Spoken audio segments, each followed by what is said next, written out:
Veterans Integrated Service Network. We have 18 VISNs or regions. And if you look at the map and you're confused because you say, well, I see number 23 up there, that's because there used to be 23, and then we consolidated some of them. So, but there are a total of 18. Okay, so clinical resource hubs. There is one in each of these regions, and they are basically a resource for all of the VA facilities in that region, okay? They work within that region, and sometimes they will cross that into other regions or VISNs. And they provide care mostly virtually. We do some in-person care, and the purpose is to increase our veterans' access to care. We provide primary care, geriatrics, mental health, rehab and extended care, specialty care, and surgery care, and we can do all of that almost 100% virtual.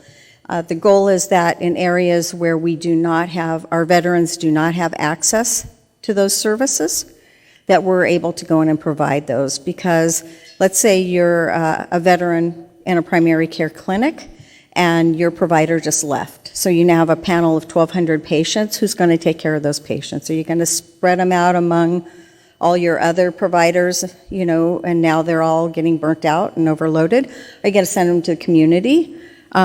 Sometimes there is no care in the community in some of these rural areas, and even in some bigger areas. This is a couple years back, but Modesto, California is really large. The VISN 2021 had to go in and provide some virtual care there because nobody would contract to see the patients in the community. And certainly when we look at the specialty care that we have, it's very difficult to find specialists, and many times it's very long waiting lists. All right, I'm going to try doing it on the right side this time. Look at that, look at that. Okay, make sure you all give me points for that when you rate me, okay? All right, our program is funded by the Department of Veterans Affairs Office of Rural Health Funding. So that's a special branch in the VA that gets funds every year from Congress, and their mission is to ensure that veterans in rural areas or difficult access are able to receive care. So that's kind of their primary goal, and they fund the clinical resource hubs. We have additional funding also that's provided by the Office of Connected Care in the VA, and that's basically telehealth, our telehealth branch. Office of Mental Health and Suicide Prevention, I think that's pretty self-explanatory. Our VISNs that we're all familiar with now, and other program partners. So I'm going to talk today, we're going to talk about primary care and the role of the PACT RN. So for our primary care provider services, we have a combination of virtual and in-person services. These are those providers, again, let's say you lost your primary care provider, and so we can have one of our providers come in virtually and pick up that panel of patients, and they can take care of that patient panel, and almost everything is done virtually. We have really high-tech equipment in the VA. On the patient side, which we call the spoke site, the provider side we call the hub. It's a hub and spoke model, so the hub is where the providers are, and the spokes are all the sites that we see patients at.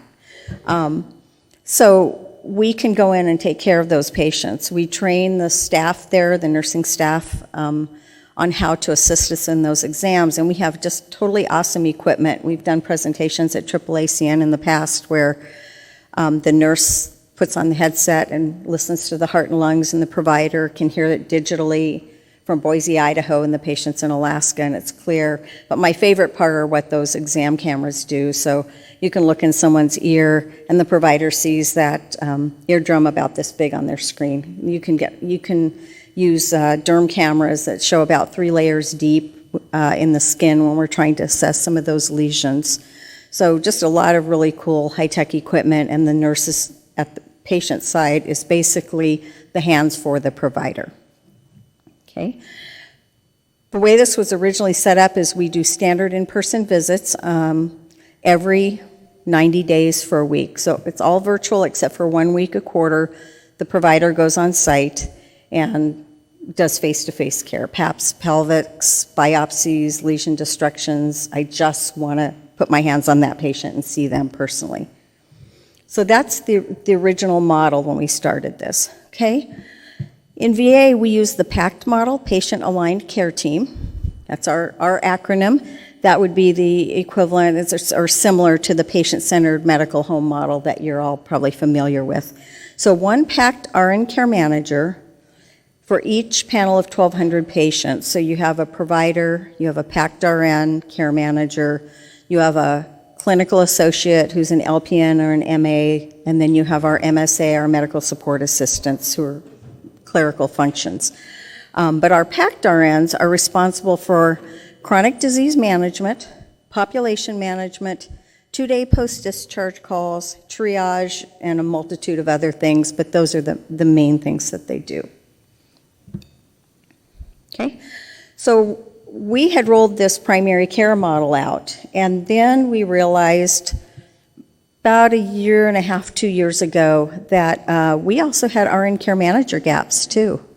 We had a lot of places in the VA, a lot of our PACT teams that didn't have RN care managers. So as of March 3rd this year, we had over 450 RN care manager vacancies in the VA. Okay. Previously, our solution is you just pull another RN and they're now covering 2 panels, right? They're covering multiple panels. The results of that is obviously there's not as much time spent on chronic disease management, which is the main role of our RN care managers. It decreased the amount of the 2-day post-discharge calls, potentially impacted patient outcomes, and what I didn't put up here is it was creating burnout among the nurses as well.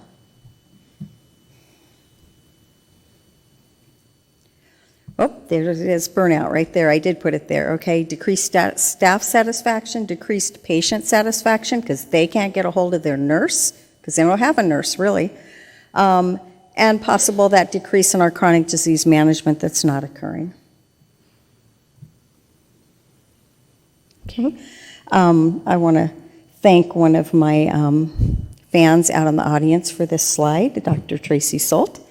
So this is a great slide that she gave to me that talks about the PACT domains with the largest association, if you look in the lower left, with the largest association of better clinical quality care with care coordination, I can't read this far, were care coordination, continuity, access, and communication. And then there's this great example that 69% of quality indicators were more likely to be met at sites with high care coordination. Better clinical quality for at least some indicators was associated with better implementation of all PACT domains. And so what that really translates to is when you have these RN care managers doing care coordination, you're going to have better quality outcomes, better quality indicators.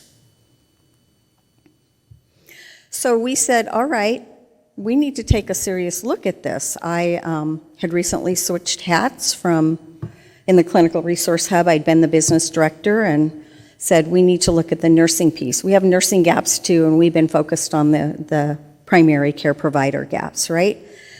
We had some nurses in the Clinical Resource Hubs, but they were assisting the Clinical Resource Hub providers. We weren't doing any kind of gap coverage. So when we looked at these numbers, we said, well, we should be doing this for the PACT RN care manager gaps as well. So we worked on developing this program.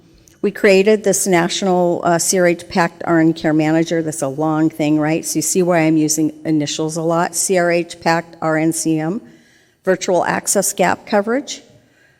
We formed a work group consisting of myself, and each of these VISNs has a clinical resource hub.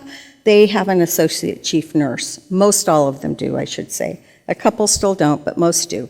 We formed a work group, and so we put together a request for services. We put together a checklist on how we would stand that program up before we go in to take care of those veterans, training agendas, questionnaires on PACT practice. So before we go in, how do they practice PACT? Because in the VA, we all have training, but we find when we're going into sites that they don't all practice PACT in the model that it's supposed to. So we need to know that going in so we know how to work with those teams. Huddle tools and an exit customer satisfaction survey.